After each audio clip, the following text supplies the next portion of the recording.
Ace Podcast. Hey, this is Aaron. And this is Craig. And you're listening to my favorite podcast, Don't Wake the Kids. On the Ace Podcast Network.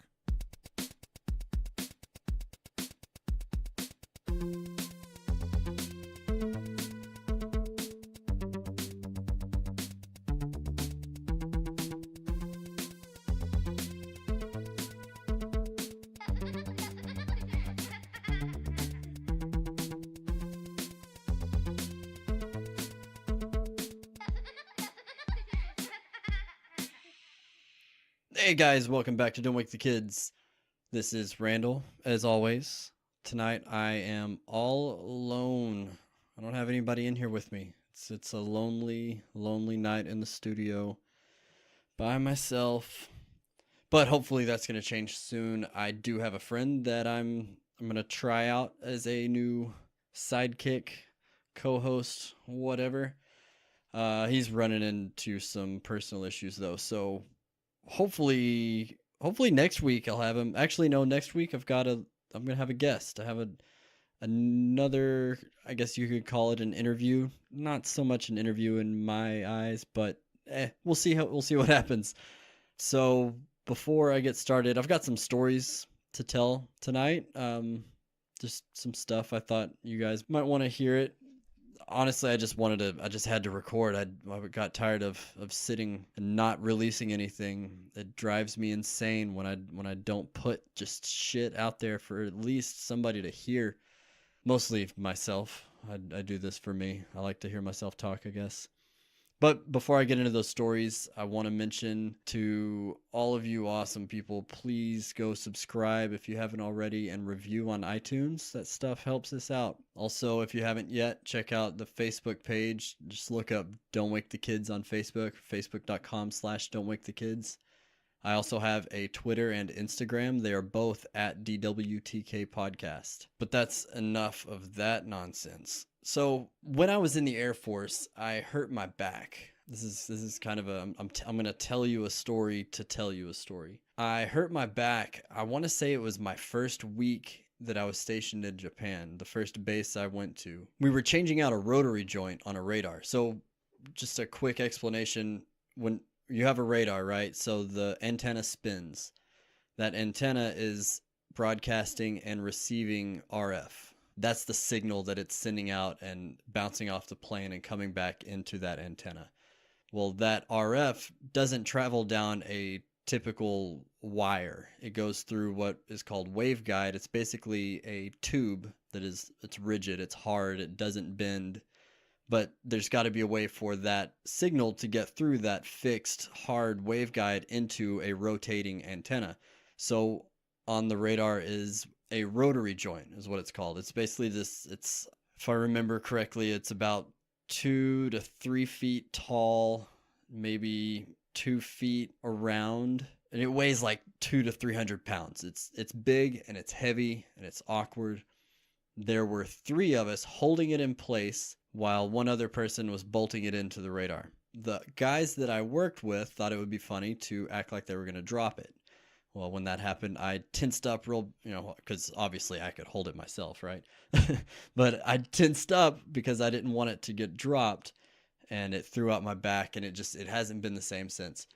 I went to the doctor, and he, as military doctors are, they gave me ibuprofen, told me to stretch. So I just said, fuck it, and I've dealt with it for the last 7-8 years. Finally, I decided now that I have VA benefits, I'm going to go to the VA and I'm going to try to get my fucking back fixed. And if not anything else, maybe get a little disability out of it. I don't know. I'm just seeing what I can do here. So I went in on Saturday and got an MRI. That was an experience that I did not expect to be what it was. First, it took me forever to find the place. I went to the wrong hospital first, then I realized I was at the wrong hospital, so I drove across town to the VA hospital, and I get there and it is dead. There is nobody there. I'd never been to a VA hospital on a Saturday before, but that place was fucking empty. So I go through the emergency room entrance, and I walk through these empty hallways. It was like a ghost town. It was really kind of creepy. But I make my way back following signs until I found the MRI area. I walk in and there's one receptionist, nobody in the waiting room. The very first time I've ever been to a doctor and didn't have to wait at all. Like I walked in, grabbed the paperwork, filled it out. Then the MRI tech came out and got me. He brought me into a little waiting room and handed me some scrubs. He didn't give me like I was expecting to have to put on like, a gown with my ass hanging out the back. But he actually gave me scrubs and these socks. Told me to go into the changing room and lock all my stuff into a locker and put these on. So I go in there. The pants, I think 5 of me probably could have worn these pants. They were huge. I literally pulled the drawstring as tight as I could. I was able to wrap it around my waist twice and then tie it back up in the front. It was insane. They were super comfortable, but they were huge. And the socks, they were the most uncomfortable socks I've ever worn in my life. It felt like they were starched, which is weird. Who would starch socks, especially hospital socks? But they also had the little grippies on the bottom and the top. So I guess if I wanted to walk on the top of my feet, I also wouldn't slip. But anyway, so I go into the MRI room and he has me lay down on this little table that he slides up into the machine. And I had heard that claustrophobic people aren't able to really handle the MRI. I was expecting, maybe, I guess from what I've seen in movies, I was expecting 6 inches at least above my face, maybe a foot above my face is where the top of the inside of this machine is. No, I went in that thing and I swear if I was 4 inches wider, I wouldn't have fit. My nose, I have a pretty fucking big nose, so that could have something to do with it. But my nose was almost touching the top of this thing. It was a little unnerving. I did not expect it to be like that. So I just thought, okay, I'm just going to close my eyes. I can't move anyways. I'm not allowed to move. So I'm just going to lay here still. I'm going to try to get a nap out of this because it's going to take a while. So I closed my eyes. And when he put me in, it was doing this thump, thump, thump, thump noise constantly. So I was thinking, okay, that's all I've got to deal with. I'm going to fall asleep quick. So I start relaxing and I'm laying there for maybe a minute. And then it starts in with this crazy noises. It scared the crap out of me. I wasn't expecting the noise to change. I started to calm. I was getting relaxed, and then it starts in with these other crazy noises, and it just kind of, I didn't move, but in my head it kind of sent a jolt. Like, what the fuck? So then I'm thinking, all right, I'll just have to get used to that, and then I'm sure I'll pass out. So I finally start relaxing again, and those noises stopped, and it went back to the thump, thump, thump. And fuck, if I just as I was getting used to the weird noises, they stop, and now I'm wide awake again. So I start to relax again. I get used to it. That went back and forth for an hour and 15 minutes. I laid in this thing, and every time I would start to drift off into sleep, the noise would change, and it would wake me up, and I would be wide awake. I think I finally fell asleep for maybe the last 10 to 15 minutes of it, but it was just enough of a motionless but restless nap that when I got out of that thing and I had to make an hour drive home, I was in a shitty mood. I almost asked the guy to just put me in the thing and don't turn it on so I could get a good nap, because obviously they weren't doing any other MRIs. There was nobody else there. But man, I don't know. I just wanted to share that story. It was an experience that I'd never dealt with before. It was definitely interesting. Okay, next story. My daughter, she's 5. She is the loudest little girl on the fucking planet. My God, she screams just randomly, blood curdling at the top of her lungs, screams for no goddamn reason all the time. Just completely random. She just screams. Well, we've got cats. I know I've mentioned the cats before. Our cats, they have an issue with getting on our countertops and looking for food. And those cats will fucking eat anything. They're all rescues, so they're used to, trying to find garbage or whatever to eat. So we haven't broke them of that. So they're getting on the counters and trying to get into food. Anytime we see them on the counter, we've got a little spray bottle and we'll squirt them with water. Well, the other day I was fed up with my daughter screaming. So I grabbed the squirt bottle. Like, she screamed, I grabbed the squirt bottle and I squirted her just one good squirt right in the forehead. She lost it. She lost her shit. She melted. I killed her. I might as well have shot her with a real gun. But she didn't scream again for an hour or two, which is a fucking record. But then it happened again. She screamed again. No reason, just screamed. I think she claimed her brother scared her, but I mean, how scary is a 2-year-old? I don't know. She screamed again. I grabbed the bottle, squirted her in the face again, lost her shit again. She didn't scream again until today. That was 2 days ago. She held her shit together because she was scared to death of being squirted in the face with this water bottle. Well, today she screamed and I reached for the bottle and she started crying and ran off to her bedroom. I didn't have to squirt her. She knew what she did wrong. So I think sometimes it's necessary to spray your kid in the face with water to get them to shut up. She's learning. Oh, okay. Now, I know some of you are listening to this because you watch my wife shuck pearls and you see me every once in a while. But first off, welcome. Thanks for listening. That's awesome.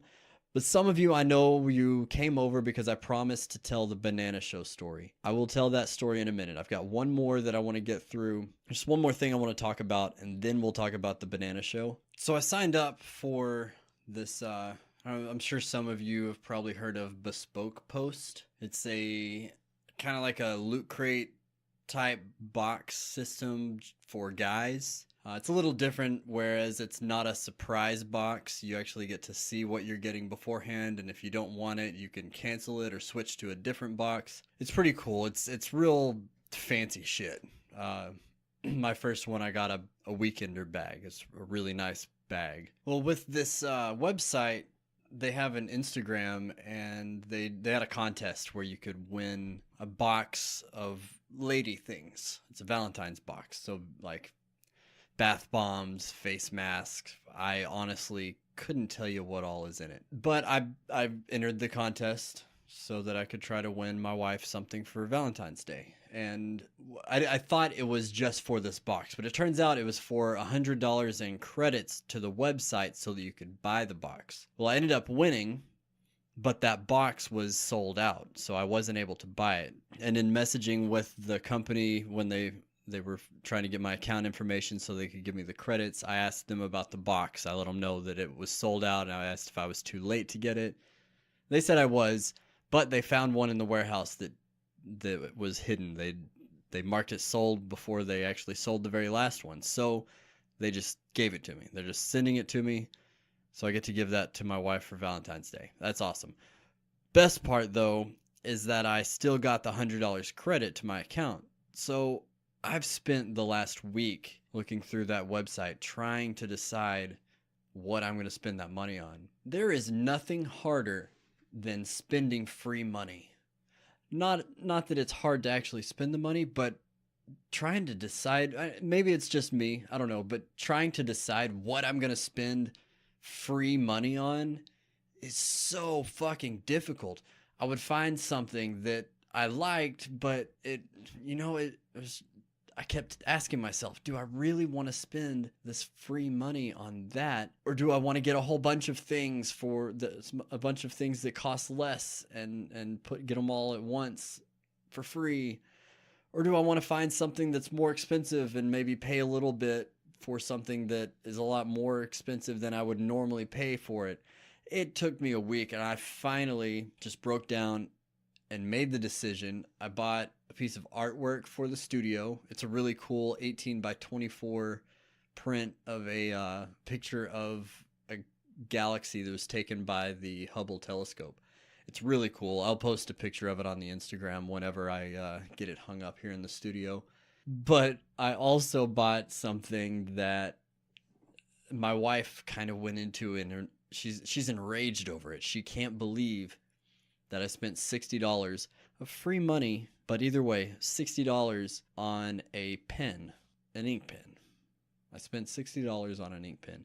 That's something that I felt like spending free money on was okay. It's not something I would ever buy myself because I'm just not frugal like that. I'm not going to spend $60 on a goddamn pen.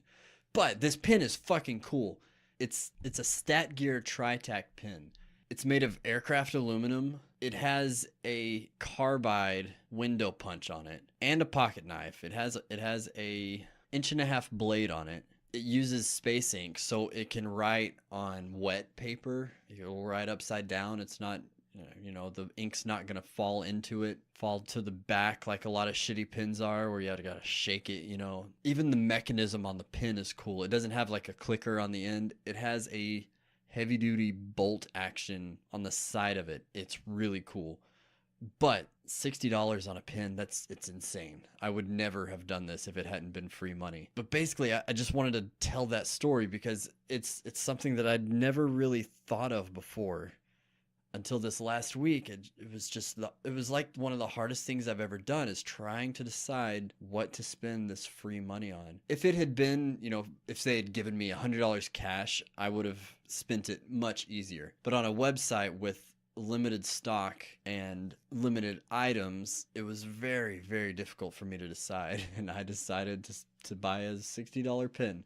Okay, so the reason most of you are here, a little backstory for those of you that were not brought here by Amy's Pearl Shuckin party. So a couple nights ago, I sat in on my wife's pearl shucking business, and I was shucking oysters and talking to people, and we were having a good time.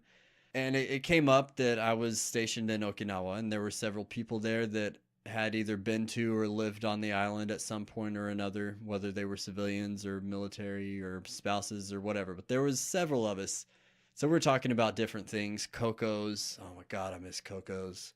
If anyone can get their hands on Cocos and send it to me, I don't know, I'll mail you a blowjob or something. I'll figure out a way to make that work.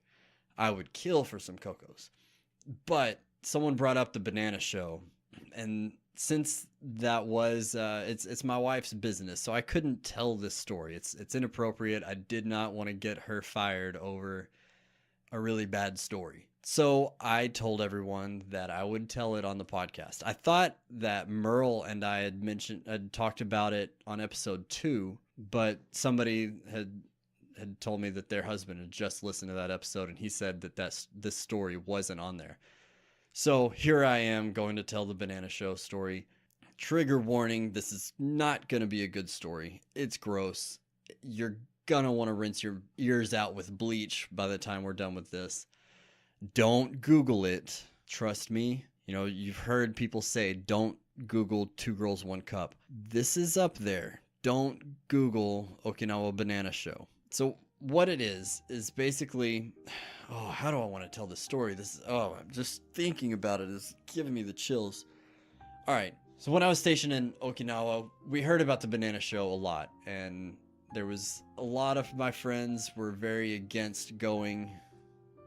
Me being one of them, I had heard what it was, didn't want to see it, didn't care to see that, no. But one night, we had enough to drink, and when you walk by this place, it's kind of down a side street, no bars really around it, but you have to kind of walk by it to get to other bars. When you walk by, there's always an old man and at least 1 or 2 other old women standing outside the door. It's just a door. There's no window. There's no signs. It's a door with a light. And when I say old, I mean, from my experience in Japan, they look very young until they reach a certain age, which is decent. It's up there. I would say they look much younger than they actually are until they're in their 50s or so. But once they hit that wall, they fall hard. Well, these people that stand outside of the Banana Show, they fell off that cliff a long time before I ever met them. I use that term lightly. I'd never really met them. But anyway, so you walk by and they stop you and they harass you and they want you to come inside, and they'll take whatever money you've got in your wallet as admission. Well, one night we decided, fuck it, let's do it. I was drunk enough that I don't remember who all was there. I know Merle was there, and there's some other regular friends of mine that we went out with a lot that I'm pretty sure were there, but I really don't remember exactly who was there. So we go in. I think I had like 2,000 yen in my wallet. That's roughly $20 in American money. I think they might have taken all of it as my admission. I don't think I walked out of there with any money left. But you walk in and they sit you down at a table. Well, these tables are, it's like a booth in a restaurant, except just a hardwood bench that you sit on and the table. Well, they set you in there, and the way they positioned us, I wasn't sitting next to a friend. There was not a single one of my friends sitting next to another friend in these booths. They sat us down each individually so that these old women could come in and sit next to us. So we weren't sitting alone. We definitely weren't comfortable. So while we're sitting there, they bring us a beer that was included with the price of admission. And then the music starts. When the music starts playing, I thought I knew what to expect because I'd heard stories. But when the things started happening, it was so much more than I could have ever expected. This Japanese woman comes out wearing, all I could call it is, I guess, a kimono, a very wide open kimono. And she also had fallen off that age cliff a long time before that night. She was old. If I had to guess, she was probably in her 70s, maybe 80s. But she comes out and she's dancing. I guess you could call it dancing. It's the closest thing I could think to describe it, just to describe what she was doing. So she's dancing and doing this weird little stomp thing, and then she grabs a beer bottle. She sets it down on the stage. She takes out of a basket a bunch of yen coins. Think nickels and dimes and quarters, but in Japanese money. She stacks them up, probably about, 4 inches high, stacked on the top of this bottle. And then she sits on it. When she stands up, the coins are gone. That in itself is not a fun thing to see. It's not a fun thing to imagine as you are right now. I'm sure you get the grossness of it. Old woman sits down on a beer bottle and eats some coins. So then she walks, kind of dances over to somebody that's sitting in the audience. And she asks how much. And you tell her, I don't know, 75 yen.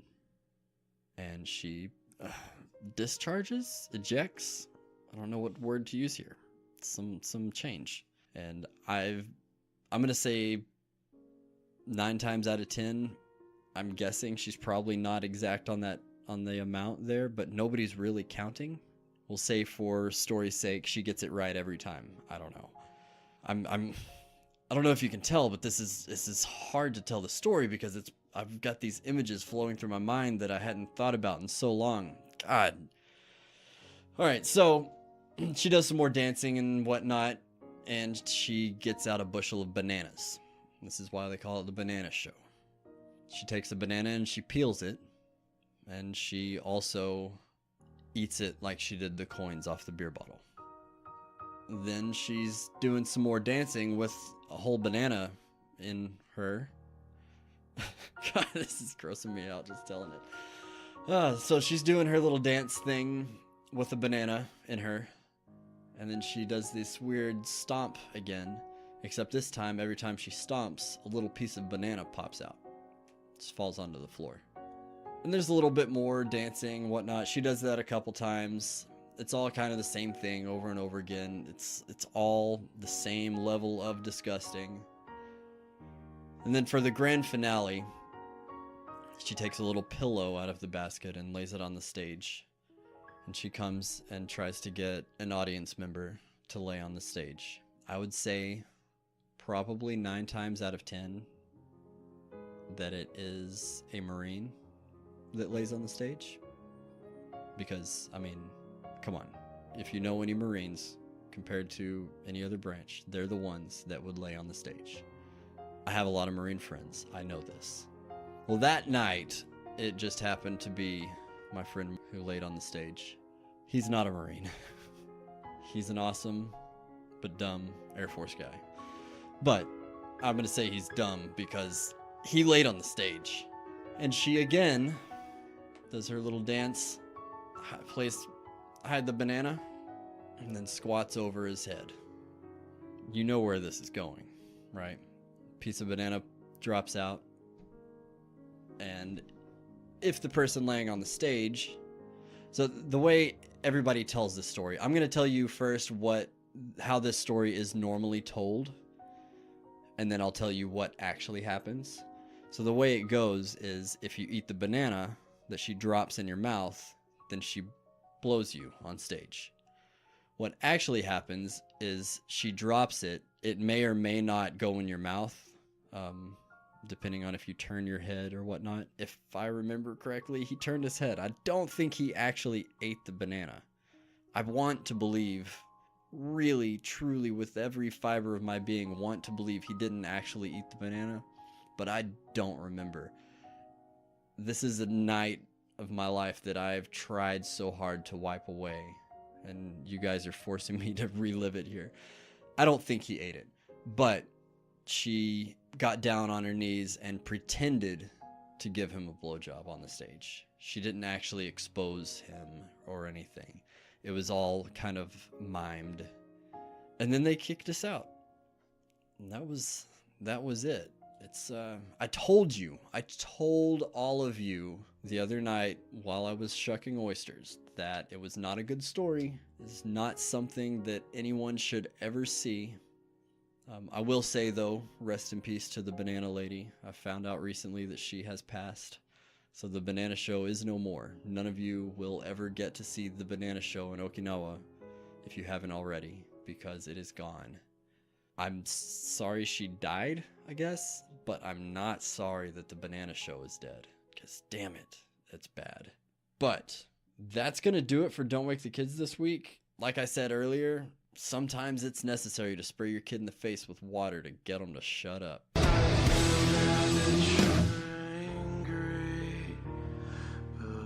Sorry, I don't